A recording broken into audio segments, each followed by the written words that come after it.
قال الله تعالى وتبارك في القرآن المجيد والفرقان الحميد. بسم الله الرحمن الرحيم.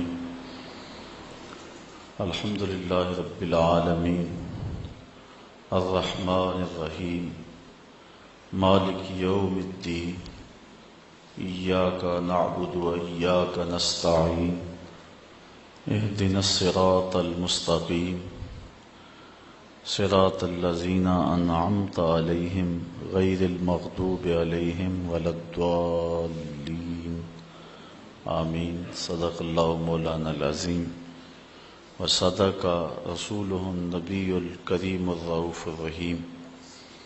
اللهم نور قلوبنا بالقرآن وزين أخلاقنا بالقرآن وادخلنا الجنة بالقرآن ونجنا من النار بالقرآن. قال الله تعالى وتبارك وتعالى في شان حبيبه مخبرا وآمرا إن الله وملائكته يصلون على النبي يا أيها الذين آمنوا صلوا عليه وسلموا تسليما.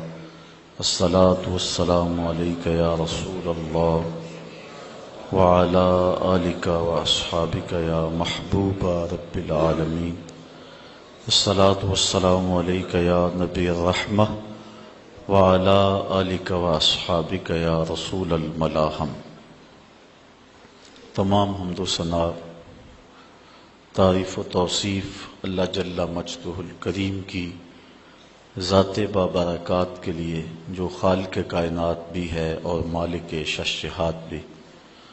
اللہ جل وعلا کی حمد و ثنا کے بعد حضور نبی اکرم شفیع امم رسول محتشم نبی مکرم صلی اللہ علیہ وسلم کے حضور ناز میں اپنی عقیدتوں، ارادتوں، محبتوں اور نیازمندیوں کا خراج پیش کرنے کے بعد واجب الاحترام ذوی الاحتشام برادران اسلام، السلام علیکم ورحمۃ اللہ وبرکاتہ. آنے والے معزز محترم سامعین کو ماہ نور شہر رمضان المبارک کی آمد پر بصمیم قلب مبارکباد پیش کرتا ہوں. اللہ تعالیٰ جل شانہ ہمیں اس ماہ نور کی برکت نصیب فرمائے. زندگی میں ایک بار موقع مالک نے پھر نصیب کیا کہ اس شہر نور کی ماہ مقدس کی بہاریں نصیب ہوئیں. صلاۃ التراویح، سحری افطاری اور ذکر و اذکار، درس قرآن کے لطف دوبارہ نصیب ہوئے.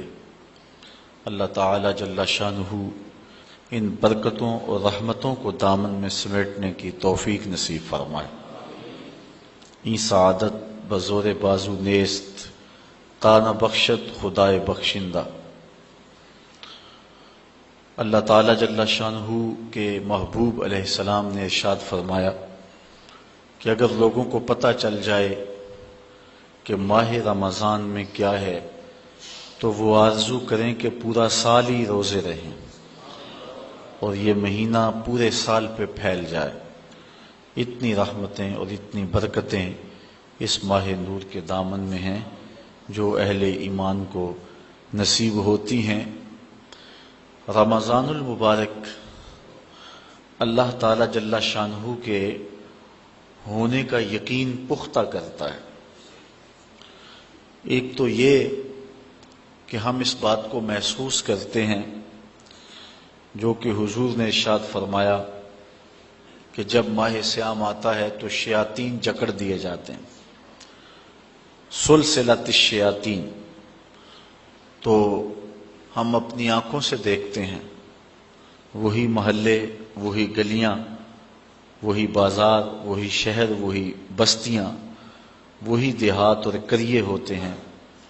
لیکن جو ہی ماہ صیام کا چاند طلوع ہوتا ہے مسجدوں کے دروازے کھل جاتے ہیں اور محبتوں کا ہجوم ہوتا ہے. اور دوسری طرف ہم ایک نور اپنے دامن میں اترتا ہوا محسوس کرتے ہیں جو ہمارے بزرگ صوفیاء مراقبوں اور چلوں سے حاصل کرتے ہیں، محنت، تگ و تاز، جد و جہد، وظائف، پھر ایک نور پاتے ہیں اللہ جل شانہ کے ہونے کا، کہ وہ دیکھ رہا ہے ہمیں، یہ تیقن انہیں نصیب ہوتا ہے۔ لیکن ماہ صیام میں یہ نور بارش کی طرح برستا ہے۔ ایک گناہگار سے گناہگار شخص بھی اس چیز کو محسوس کرتا ہے۔ آپ نے کبھی دیکھا ہو کہ دوپہر کے وقت سخت گرمی ہے، زبان کانٹا بنی ہے، حلق خشک ہے، ٹھنڈا پانی دستیاب ہے، دروازہ بند ہے، کوئی دیکھنے والا بھی نہیں، اس کے باوجود بھی بندہ پانی کا ایک گھونٹ حلق سے نیچے نہیں اتارتا کہ میرا اللہ مجھے دیکھ رہا۔ یہ نور خاص طور پہ ہمیں اس مہینے میں نصیب ہوتا ہے، بلکہ جب صبح سحری کا منظر ہوتا ہے تو چھوٹے چھوٹے بچے بھی جاگ پڑتے ہیں اور وہ بھی ضد کرتے ہیں کہ ہم نے بھی روزہ رکھنا ہے، تو مائیں ان سے مجبور ہو کے انہیں بھی کھانا دیتی ہیں۔ جب دھوپ چمکنے لگتی ہے اور بچوں کے چہروں پر کمزوری کے آثار ظاہر ہوتے ہیں تو مائیں کہتی ہیں کہ بیٹے تم روزہ کھول لو، تمہارے 2 روزے ہو جائیں گے۔ ہمارے دیہاتوں میں کہتے ہیں چڑی روزہ ہو جائے گا، لیکن میں نے دیکھا ہے کہ چھوٹے بچے بھی خلوت میں بھی پانی نہیں پیتے۔ وہ نور جو مراقبوں اور چلوں سے نصیب ہوتا ہے وہ 7 سال کے بچے کے سینے میں بھی ڈھیل دیا جاتا ہے۔ یہ اس ماہ نور کا فیضان ہے جو ہم اپنی آنکھوں کے سامنے برستا ہوا دیکھتے ہیں۔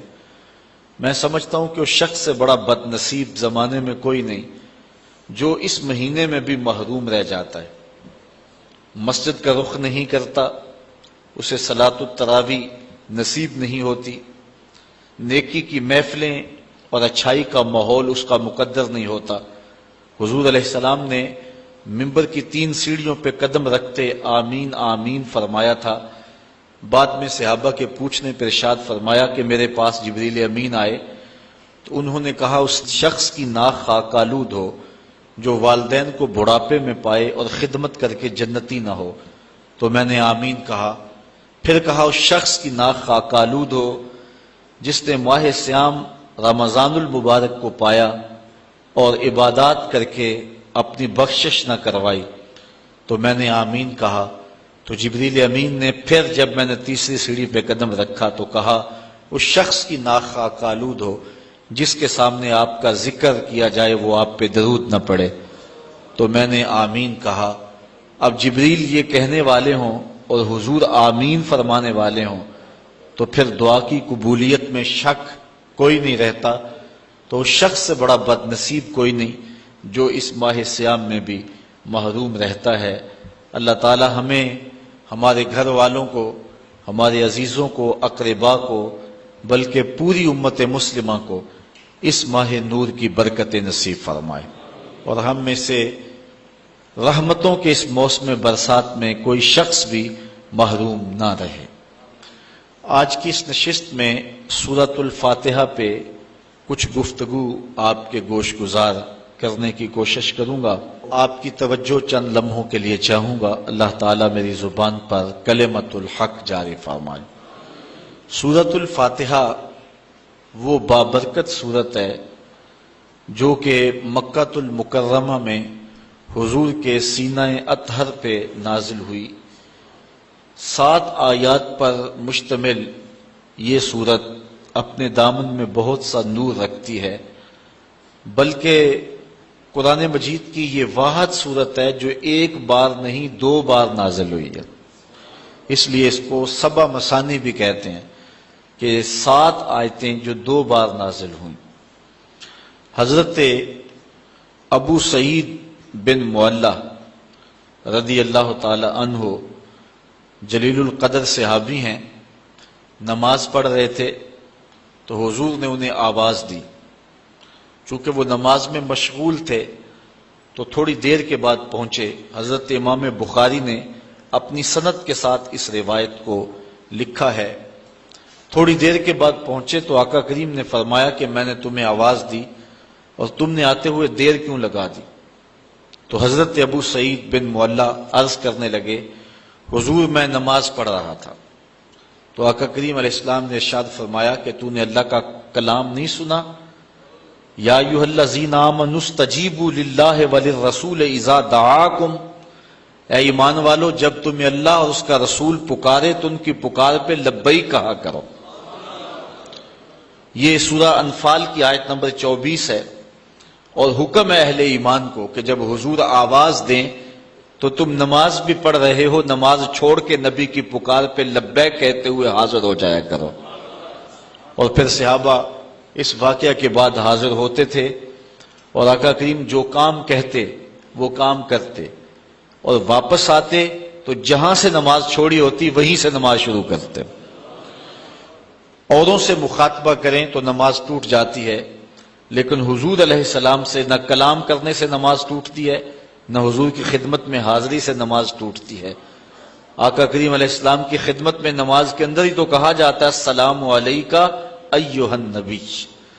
تو حضرت نبی رحمت صلی اللہ علیہ وآلہ وسلم نے فرمایا اے ابو سعید بن معلا، میں تمہیں مسجد کے نکلنے سے قبل ایک ایسی سورت بتاؤں گا جو 2 مرتبہ نازل ہوئی ہے اور جو 7 مثانی ہے۔ تو حضرت سعید بن معلا کہتے ہیں کہ حضور نے میرا ہاتھ پکڑ لیا، جب ہم مسجد سے باہر نکلنے لگے تو میں نے حضور سے عرض کی حضور آپ نے وعدہ کیا تھا کہ میں مسجد سے باہر نکلنے سے قبل آپ کو وہ سورت بتاؤں گا جس سے افضل سورت قرآن کے دامن میں کوئی اور نہیں ہے۔ تو حضور علیہ الصلوۃ والسلام نے ارشاد فرمایا الحمدللہ رب العالمین۔ یہ سورت 7 مثانی ہے، اور اس سورت سے افضل قرآن مجید کے اندر کوئی سورت نہیں ہے۔ اور حضرت ابی بن کعب رضی اللہ تعالی عنہ سے بھی اسی طرح کی ایک روایت مروی ہے جس کو امام ترمذی نے اپنی سند کے ساتھ روایت کیا ہے کہ حضور علیہ السلام نے ان کو آواز دی تو وہ بھی دیر سے پہنچے، تو حضور نے ان کو بھی یہ کہا کہ تم نے اللہ تعالیٰ کا کلام نہیں سنا؟ جب اللہ اور اس کا رسول پکارے تو پکار پہ لبیک کہا کرو۔ اور پھر حضور نے ان کو فرمایا کہ میں تمہیں ایک ایسی صورت بتاتا ہوں کہ جس جیسی صورت نہ تورات میں ہے، نہ زبور میں ہے، نہ انجیل میں ہے، اور نہ اس جیسی کوئی دوسری صورت قرآن میں بھی ہے۔ تو پھر حضور نے سورۃ الفاتحہ کا بتایا۔ یہ وہ صورت ہے جو ہر روز ہر نمازی ہر نماز کی ہر رکعت میں وقالتاً یا اصالتاً تلاوت کرتا ہے۔ اگر کوئی 5 گانا نماز پڑھنے کی توفیق رکھتا ہے تو وہ دن میں 48 مرتبہ اس سورت کو تلاوت کرتا ہے۔ تو یہ وہ بابرکت سورت، یہ ہمیں کیا پیغام دیتی ہے؟ آج کی نشست میں ہم نے اس پہ مختصر گفتگو آپ کے گوش گزار کرنی ہے۔ قرآن مجید کے اندر کل 114 صورتیں ہیں۔ سورہ توبہ کے علاوہ ہر سورت کے ابتدا میں تسمیہ شریف بسم اللہ الرحمن الرحیم موجود ہے، جو احناف کے نزدیک 2 صورتوں کے فاصلے کے لیے لایا گیا ہے، جبکہ سورہ نمل میں بسم اللہ الرحمن الرحیم یہ جزو قرآن ہے۔ باقی مقامات پر صورتوں کے مابین فاصلے کے لیے اور فرق کرنے کے لیے تسمیہ کو لکھا جاتا ہے اور حصول برکت کے لیے۔ اور دوسرا حضور علیہ السلام کا فرمان بھی ہے کہ ہر کام کرنے سے قبل بسم اللہ شریف کی تلاوت کا جو حکم دیا حضور نے، تو اس کی تکمیل کے لیے ہر صورت سے قبل بسم اللہ شریف کی تلاوت کی جاتی ہے۔ اسی لیے احناف نماز کے اندر تسمیہ کو سرن پڑھتے ہیں، جہرن نہیں پڑھتے، اس لیے کہ یہ جزو صورت نہیں ہے۔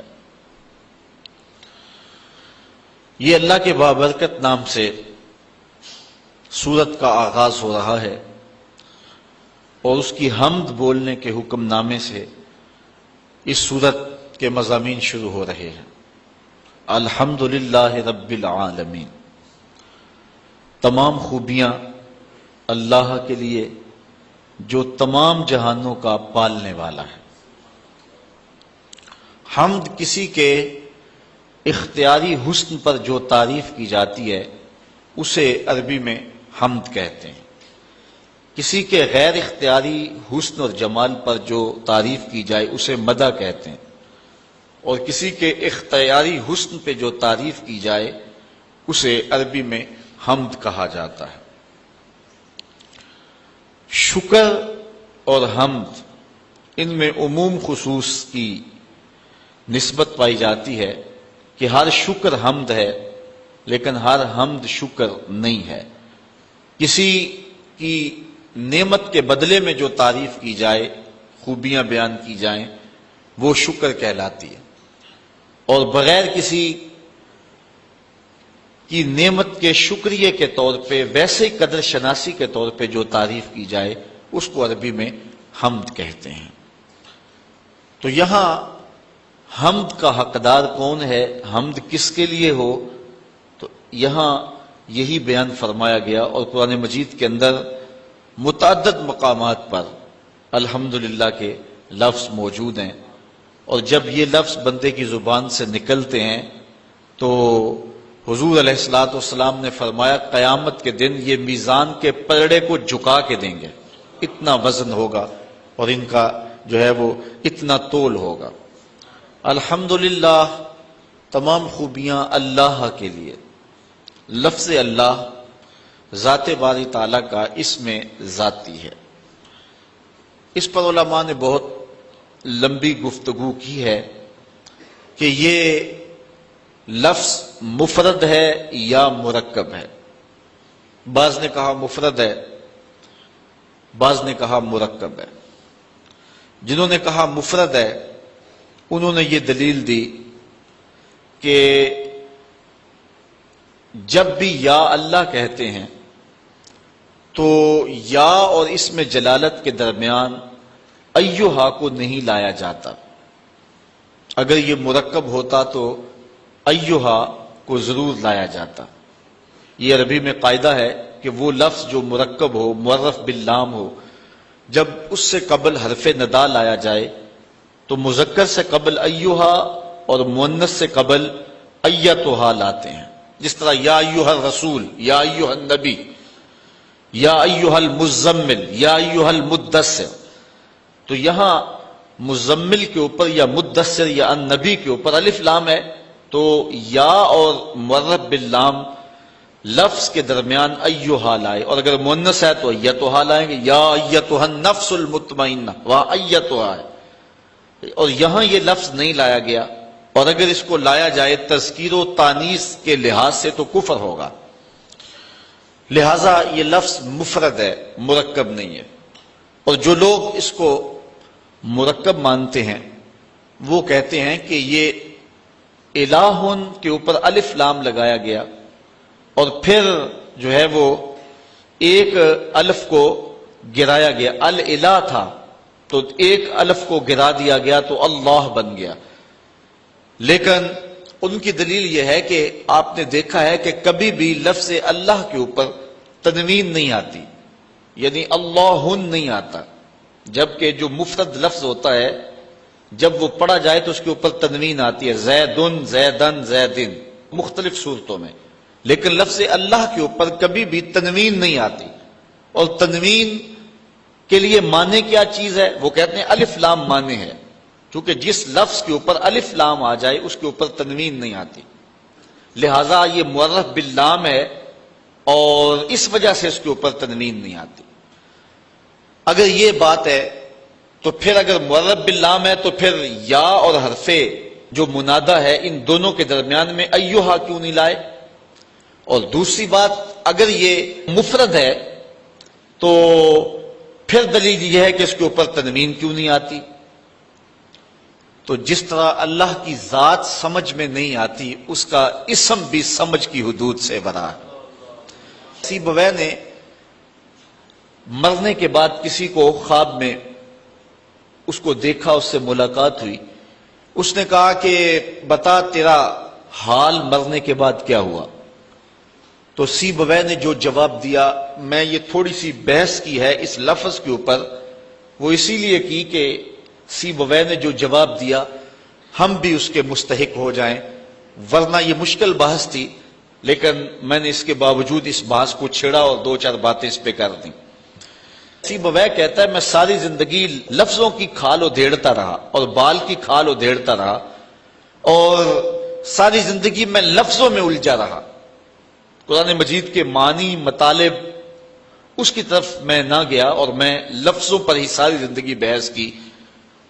مرنے کے بعد میرے مالک نے مجھے بخش دیا، تو میں نے عرض کی کہ مالک میرا کون سا نیک عمل تھا جس کی وجہ سے مجھے بخش دیا؟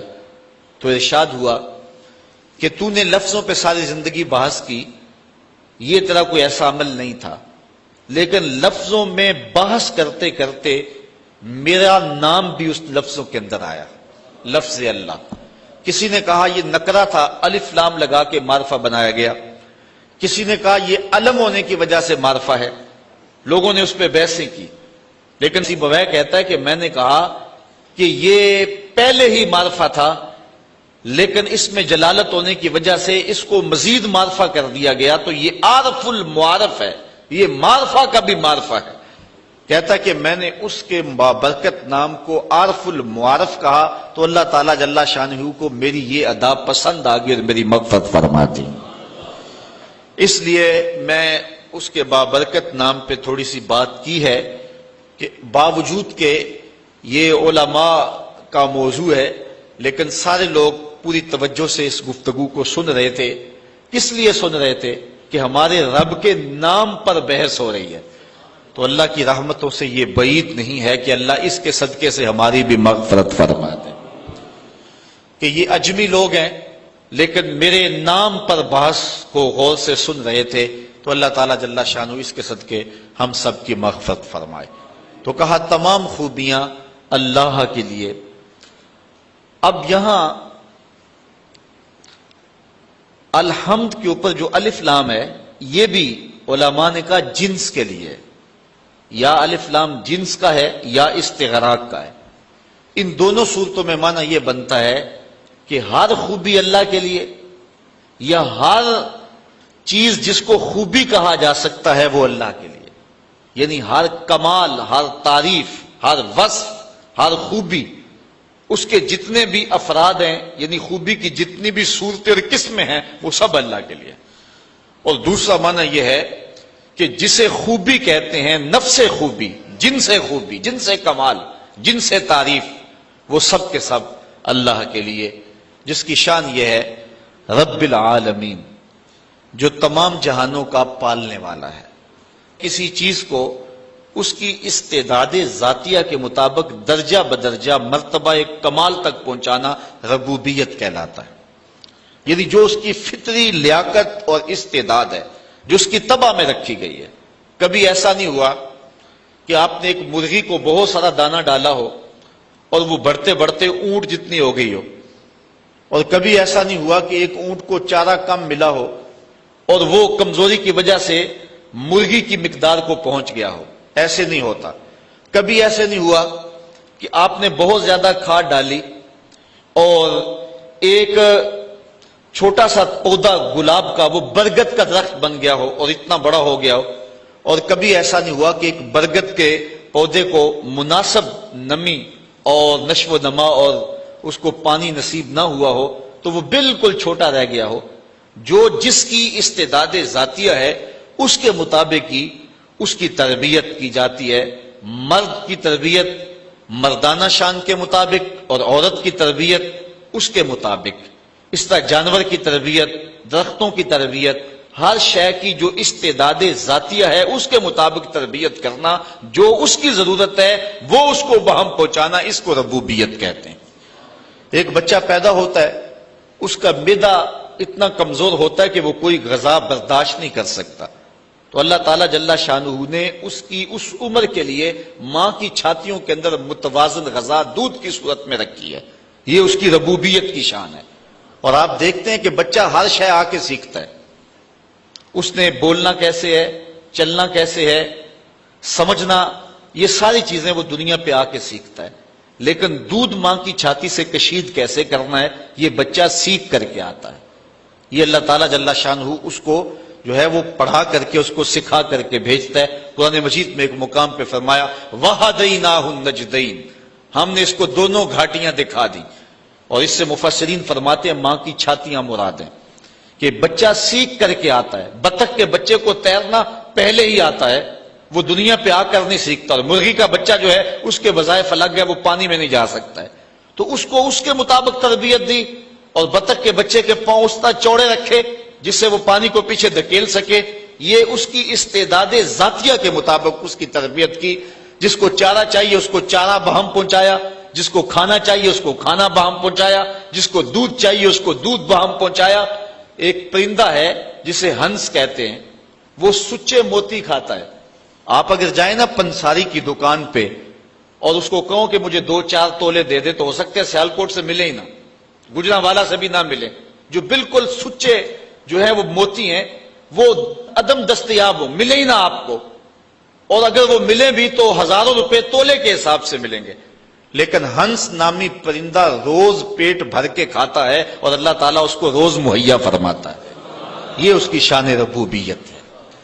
یہ تو لوگ الجھ گئے ہیں، وہ توکل چھوڑ گئے ہوئے ہیں، وہ سمجھتے ہیں کہ شاید ہم اپنے رزق کو ہم نے خود اکٹھا کرنا ہے اور بھول گئے ہوئے ہیں۔ یہ رب کی ذمہ داری ہے، یہ اس کی شان ربوبیت ہے، جس کو جو چاہیے اس کو وہ بہم پہنچاتا ہے۔ ہمیں صرف اتنی ڈیوٹی ہے کہ ہم اسباب کی تلاش کریں، اس کے بعد جو کچھ ہے اس کے کرم پہ چھوڑ دیں۔ لیکن جو اس نے لکھا ہے اگر ہم فرض کرو اسباب بھی چھوڑ دیں، پھر بھی جو قسمت میں ہے وہ مل کے رہے گا۔ حضرت شیخ سعدی شیرازی نے یہاں بڑی خوبصورت بات کی۔ آپ فرماتے ہیں کہ ایک شخص جا رہا تھا جنگل میں، اس نے ایک لومڑی کو دیکھا کہ جس کے پاؤں بھی نہیں ہے ہاتھ بھی نہیں ہے، تو اس نے کہا کہ اس کو رزق کیسے ملتا ہوگا۔ ساتھ ہی ایک درخت کے اوپر بیٹھ گیا، ایک شیر آیا، اس نے شکار کیا اور اس نے شکار کھایا اور پس خوردہ چھوڑ کے چلا گیا۔ یہ لومڑی رینگتی رینگتی پہنچی اور پہنچ کر کے اس نے جو ہے وہ بچا کھچا کھایا اور اپنا پیٹ بھر لیا۔ یہ جا کے ایک غار میں بیٹھ گیا کہ جب لومڑی کو جس کے ہاتھ بھی نہیں ہے پاؤں بھی نہیں ہے اللہ تعالیٰ نے اس کے رزق کا وسیلہ بھی قائم کر دیا، تو جو میری قسمت کا لکھا ہے وہ بھی مجھے مل جائے گا، تو میں محنت کیوں کرتا پھرتا ہوں۔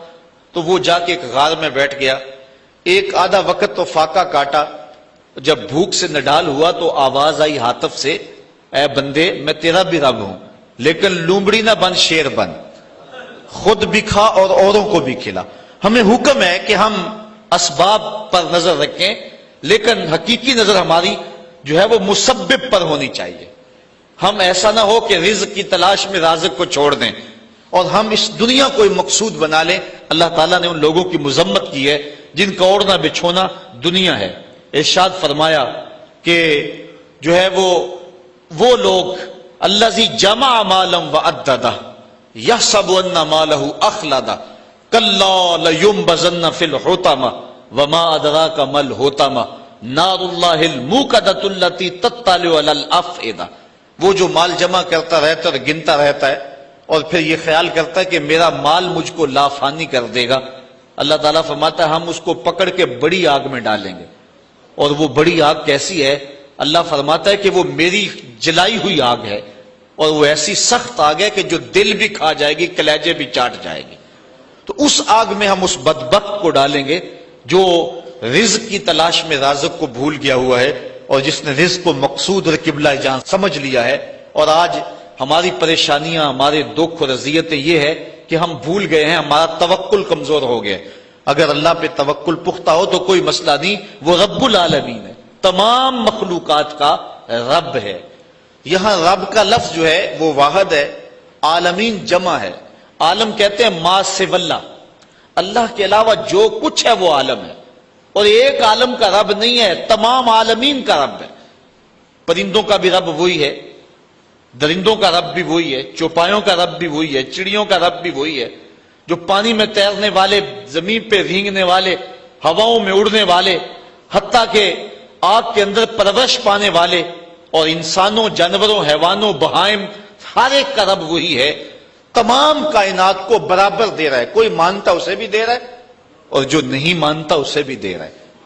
یہاں وہ رب المسلمین نہیں کہا کہ مسلمانوں کا رب ہے، یہ بھی نہیں کہا کہ انسانوں کا رب ہے، یہ بھی نہیں کہا کہ فرما برداروں اور متیوں کا رب ہے، کہا وہ تمام عالم کا رب ہے، کائنات کی ہر شے کا رب وہی ایک اللہ ہے جو کہ تمام تعریفوں کا حقدار ہے اور تمام مدح و ستائش اور حمد و توصیف جس کے لائق ہے، وہ ایک سب کا خالق ہے اور سب کا رازق ہے اور سب کا رب ہے، اور اسی کو زیبا ہے کہ وہ سب کو رزق دے، ماننے والوں کو بھی دے رہا ہے، نہ ماننے والوں کو بھی دے رہا ہے، جو نہیں مانتے ان کو بھی دے رہا ہے، بلکہ ان کو زیادہ دے رہا ہے۔ بلکہ ایک حدیث میں آتا ہے کہ اگر مسلمانوں کی دل شکنی کا لحاظ اور خیال نہ ہو تو کافروں کے گھروں کی سیڑھیاں جو ہیں وہ سونے چاندی کی بنا ڈالوں، اتنا ان کو دوں، لیکن یہ کہیں گے ہمیں تو زیادہ ہی رگڑ دیا گیا، کافر کو بخشے حور و قصور اور مومن کے لیے فقط وعدہ حور، پہلے شکوہ کر دیا گیا پھر تو اور زیادہ شکوہ کریں گے، لیکن وہ ہر ایک کا مالک ہے، جو نہیں مانتا اسے بھی دے رہا ہے، جو مانتا اسے بھی دے رہا ہے، جو اس کے حضور سجدہ ریز نہیں ہوتا رب اس کا بھی ہے، اور جو اس کے حضور پانچوں وقت سجدہ ریز ہوتا ہے رب اس کا بھی ہے۔ کبھی سورج کو نہیں کہا یہ میرے نافرمانوں کا گھر ہے، اس کے گھر میں روشنی نہ بکھیرنا، یہ مجھے سجدہ نہیں کرتا، ہوا تو اس گھر میں آکسیجن نہ پہنچانا۔ کبھی چاند کو نہیں کہا تیری چاندنی فلاں کے آنگن میں نہیں اترنی چاہیے، وہ میرے نافرمانوں کا گھر ہے، کہا جس طرح با یزید کے گھر میں روشنی کرتا ہے سورج، اس گناہگار کے گھر میں بھی ایسے ہی کرنی ہے، چاہے گناہگار ہے لیکن میں اس کا بھی اسی طرح رب ہوں جس طرح با یزید بستامی کا رب ہوں۔ اب تھوڑا سا ایک اور اس پہ نقطہ سمجھنے کی کوشش کیجئے، عالمین اتنے ہیں اور رب ایک ہے، یہاں رب کا لفظ واحد ہے اور عالمین بہت سارے ہیں۔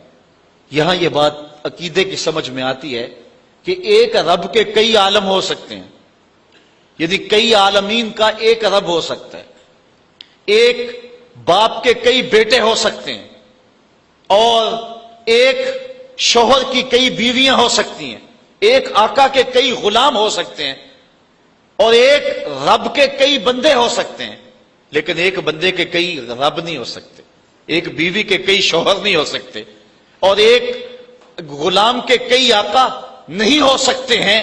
یہ شان ہے کیونکہ ایک رب کے کئی مملوک اور کئی مربوب ہو سکتے ہیں، وہ سب پر کرم نوازی فرمائے، لیکن ایک مربوب کے کئی رب نہیں ہو سکتے۔ اور دوسری بات یہاں سمجھنے میں یہ آتی ہے کہ وہ ایک رب ہو کے سب کو برابر دے رہا ہے اور سب پہ کرم فرما رہا ہے اور سب کو نواز رہا ہے، اور ہر بندہ یہ سمجھتا ہے کہ جتنا فضل میرے پہ ہو رہا ہے شاید دنیا کے اوپر میں ہی اس کا بندہ ہوں، یعنی اتنا کرم اتنا فضل ایک ایک بندے پہ۔ انسان ذرا غور کرے اس کے اندر کے سسٹم، اس کا نظام زندگی، اس کو دیے جانے والی عزتیں، اس کو شہرت، وقار، اس کو دولتیں، اس کی اولادیں، یہ کیا کیا ایک شخص کو دیا گیا ہے، اور ایک رب نے سب کو دیا ہے۔ اس کے کئی بندے ہیں لیکن اس کے باوجود کسی کو کمی نہیں چھوڑی، ہر ایک کو بہم آکسیجن پہنچ رہی ہے، ہر ایک کو ہوائیں پہنچ رہی ہیں، ہر ایک کو سورج کی کرنیں مل رہی ہیں، ہر ایک کو چاندنی میسر آ رہی ہے، رزق کے دروازے پہ خیرات بانٹ رہا ہے ہر ایک کو۔ اس کے کئی بندے ہیں لیکن اس نے کسی کے لیے کمی نہیں چھوڑی، اور بندے کا کوئی دوسرا رب نہیں تھا، لیکن بندے کا انداز یہ ہے جس طرح اس کے کئی رب ہوں اور وہ اس کے حضور سجدہ کرنے نہیں جاتا، اس کو فرصت نہیں ملتی۔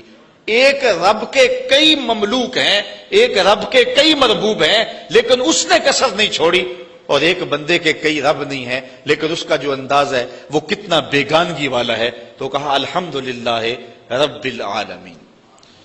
بات آگے بڑھائیے، الرحمن الرحیم، وہ تمام جہانوں کو جو خیرات دے رہا ہے، تمام جہانوں کی جھولیاں بھر رہا ہے۔ وہ کیوں بھر رہا ہے؟